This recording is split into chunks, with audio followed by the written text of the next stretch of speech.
하나님의 은혜와 사랑과 평강이 오늘 하루도 충만하기를 주의 이름으로 축복합니다. 오늘 읽은 말씀은 하나님의 성물에 관하여 제사장이 지켜야 할 말씀입니다. 여기서 성물은 예물을 말하고 있습니다. 제사장이 먹을 수 있는 예물, 그러나 그 예물은 하나님에게 드린 바 된 예물이죠. 그렇기 때문에 이 예물, 오늘 말씀에서는 성물로 기록된 이 음식은 제사장의 것이 아니라 하나님의 것입니다. 하나님의 것이기 때문에 거룩한 음식이며 그 거룩한 음식을 먹는 제사장 역시 거룩해져야 합니다. 이 성물은 우리에게 주어지는 생명이며 하나님의 은혜이며 축복입니다. 하나님의 은혜와 축복은 항상 우리에게 열려있고 부어지고 있습니다.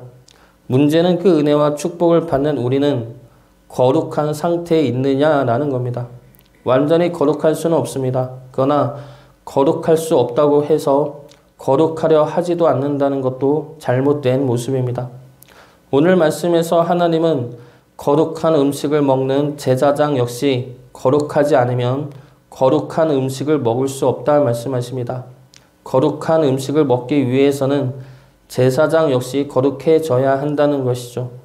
우리 역시 마찬가지입니다. 하나님의 은혜와 축복만을 바라면서 그것이 우리에게 부어지기만을 기다려서는 안 됩니다. 그러한 은혜와 축복을 받을 수 있도록 우리 스스로도 거룩해지기를 결단하며 나가야 합니다. 오늘 말씀 통해 하나님의 은혜와 축복을 받기에 합당한 거룩함은 무엇인지 살펴보고 우리 역시 거룩한 자로서 거룩한 은혜와 축복을 누릴 수 있기를 주의 이름으로 축복합니다. 먼저 거룩한 성물을 위해서는 하나님을 가까이 해야 합니다. 3절부터 9절까지 말씀은 제사장이 성물을 먹어선 안 되는 조건들입니다. 먼저 나병 환자나 유출병자인 경우는 먹어선 안 됩니다. 그리고 부정한 것에 접촉된 자, 시체나 부정한 벌레나 이런 것들과 접촉한 자는 저녁까지 부정하기 때문에 성물을 먹을 수 없습니다. 그리고 시체나 죽은 짐승을 먹은 자도 성물을 먹을 수 없습니다. 이러한 자는 자기의 몸이 더러워지고 부정해졌기 때문에 거룩한 음식인 성물을 먹을 수 없는 것입니다. 그러면 어떻게 해야 거룩할 수가 있습니까? 하나님을 가까이 하면 거룩할 수가 있습니다. 부정한 것과 접촉하면 부정하게 되듯이 거룩한 하나님과 함께하면 우리 역시 거룩해지는 것입니다. 9절 말씀 보겠습니다. 그들은 내 명령을 지킬 것이니라. 그것을 속되게 하면 그로 말미암아 죄를 짓고 그 가운데에서 죽을까 하노라. 나는 그들을 거룩하게 하는 여호와이니라. 나는 그들을 거룩하게 하는 여호와이다. 우리가 하나님을 가까이 할 때 하나님으로 인해 거룩해질 수 있다는 겁니다. 그래서 이 말씀은 우리 삶 속에서 우리가 누구를 무엇을 가까이 하고 있느냐라는 질문일 수가 있습니다. 만나는 자 말고 생각하는 것도 마찬가지입니다. 우리의 생각이 죽음을 향해 있는지 아니면 생명을 향해 있는지 하나님의 말씀을 향해 있는지 세상의 소리를 듣고 있는지 그것을 살펴보라는 것입니다. 우리 큰애가 예전에 어린이집에 가기 전에 집에 있을 때는 부르는 노래가 다 찬양이었습니다. 애들 위해서 우리가 찬양만 틀어놓기도 했고 그리고 목사랑 사모니까 다른 동요보다 찬양을 더 틀어놓게 되니까 큰애 예림이도 저절로 찬양을 많이 부르게 되었습니다. 그런데 어린이집에 다니면서 어느 날 집에 와서 이러한 노래를 부르는 겁니다. 몇 년 전에 있었던 일인데 5살 땐가 그때쯤인 것 같은데 어린이집 다녀와서 부른다는 노래가 이런 노래였습니다. 찐이야, 완전 찐이야. 저는 처음 들어보는 노래라 이게 뭔 노래냐 놀랬고 알고 보니까 그 당시에 유명한 트로트 노래였던 겁니다. 그때 쬐끄만 게 그런 노래를 들어서 부른다니까 신기하고 웃기기도 했는데 한편으로는 씁쓸한 게 벌써 그러한 노래가 예림이에게 들려지기 시작되었다는 생각이 든 것이죠. 이제는 대중가요를 부르고 있습니다. 찬양만 듣고 부르던 아이가 이제는 가요를 듣고 트로트를 부르게 되면서 세상 문화에 젖어가게 되는구나. 그러면서 이제 악에 대해서도 알게 되고 악한 것들을 하나씩 알게 되겠구나. 그러면서 그 시기가 다가올 때 선으로 악을 이길 수 있도록 잘 잡아줄 수 있을까라는 염려가 그때 들었던 기억이 있습니다.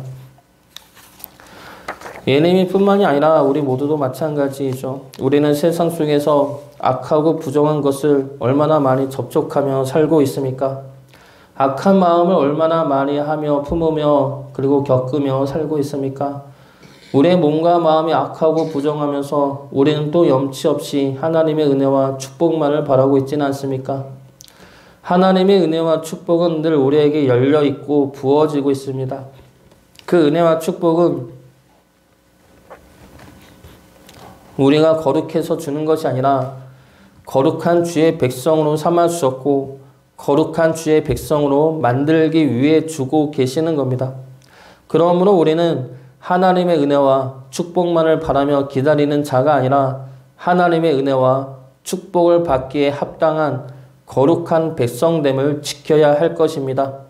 악하고 부정한 자와 마음을 멀리하고 주님을 가까이 하면서 주의 거룩함이 우리 안에 흘러 들어올 수 있도록 해야 할 것입니다. 하나님과 가까이 함으로 거룩한 주의 백성됨을 지키며 살아가기를 주의 이름으로 축복합니다. 두 번째로 거룩한 성물을 위해선 받은 은혜에 만족하여야 합니다. 일반인은 성물을 먹어서는 안 됩니다. 이 일반인은 제사장의 객이나 품꾼도 포함이 됩니다. 제사장의 객이나 품꾼은 잠깐 머물다 가는 존재이기 때문에 제사장에게 주는 성물을 먹어서는 안 됩니다. 제사장에 출가한 딸 역시 마찬가지입니다. 이 딸은 제사장에 속한 자가 아니라 남편의 집안에 속한 자가 되었기 때문에 이 역시 성물을 먹을 수 없습니다. 반면에 제사장의 가족과 제사장의 종들은 성물을 먹을 수가 있습니다. 그 자들은 제사장의 가정과 하나 된 자들이기 때문에 성물을 먹게 하셨습니다. 이것은 두 가지의 의미를 지닙니다. 하나는 하나님께서 제사장에게 준 성물을 다른 이들이 빼앗아 가지 못하게 하기 위함입니다. 제사장은 스스로 먹고 살 수 있는 기업이 없습니다. 그렇기 때문에 제사장은 철저하게 하나님이 주시는 성물에 의존할 수밖에 없습니다. 그래서 하나님은 제사장을 위하여 준 성물이 다른 이들의 손에 넘어가지 않도록 제사장의 것을 지켜주시는 것입니다. 이것이 첫 번째 의미이고 두 번째 의미는 제사장들에게 준 하나님의 성물을 자기의 것인 양 마음대로 사용하지 못하게 하기 위함입니다. 제사장에게 준 하나님의 성물은 비록 제사장이 먹지만 제사장의 것이 아니라 하나님의 것이죠.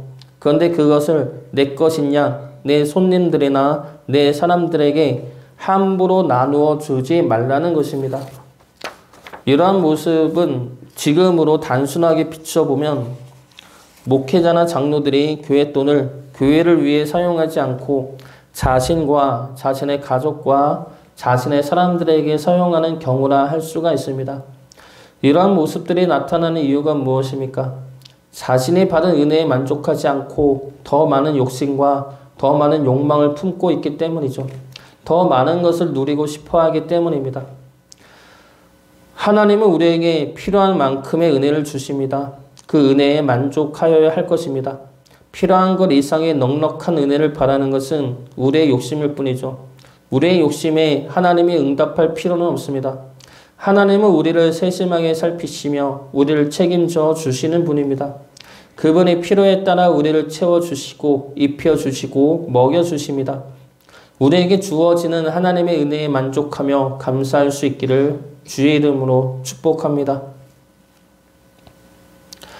마지막 세 번째로 거룩한 성물을 속되게 먹어서는 안 됩니다. 14절 말씀 보겠습니다.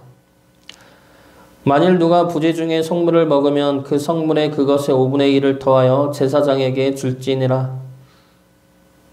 여기서 누가가 일반인을 가리키는 말인지 제사장을 가리키는 말인지는 분명치가 않습니다.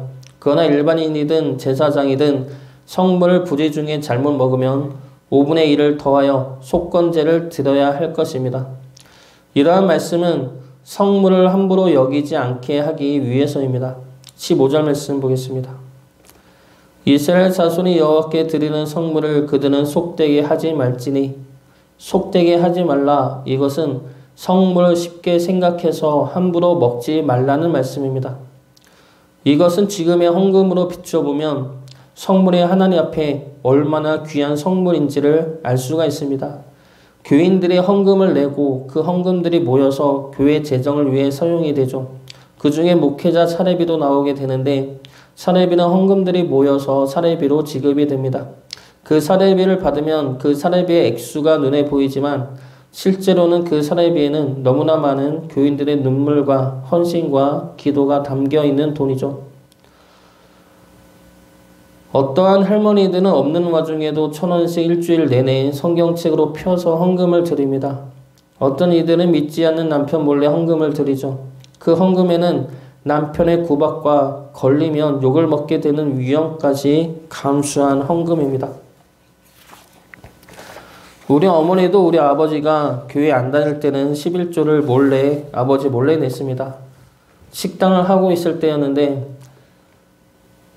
아버지 앞에서 우리 어머니가 일부러 계산을 틀리게 합니다. 손님한테 돈을 적게 받았다고 말을 하죠.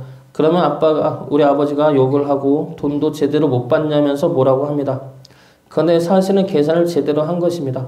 계산은 제대로 했지만 11조를 맞추기 위해 아버지 앞에서는 돈을 못 받았다고 말을 한 겁니다. 그렇게 해서 11조를 마련해 헌금을 냅니다. 그러면 그 11조는 단순한 11조가 아니라 우리 아버지의 핍박과 무시와 멸시 속에서도 참고 담아낸 11조가 되는 겁니다. 그러면 그 돈이 하나님 앞에서 얼마나 귀하며 얼마나 안타까운 성물이 되겠습니까? 교인들의 헌금 가운데는 이러한 눈물과 핍박과 고통 중에 내는 헌금들이 너무나 많이 있습니다. 그런 성물들을 우리가 함부로 사용해서는 안 될 것입니다. 그 성물들이 우리의 욕심과 욕망을 위해 사용되어서는 안 됩니다. 하나님의 성물을, 하나님의 은혜를 쉽게 받는 것이 아니라 액수로 치부할 수 없을 만큼의 귀한 사랑과 눈물이 들어간 은혜임을 기억하시어 귀하게 여기며 사용할 수 있기를 주의 이름으로 축복합니다.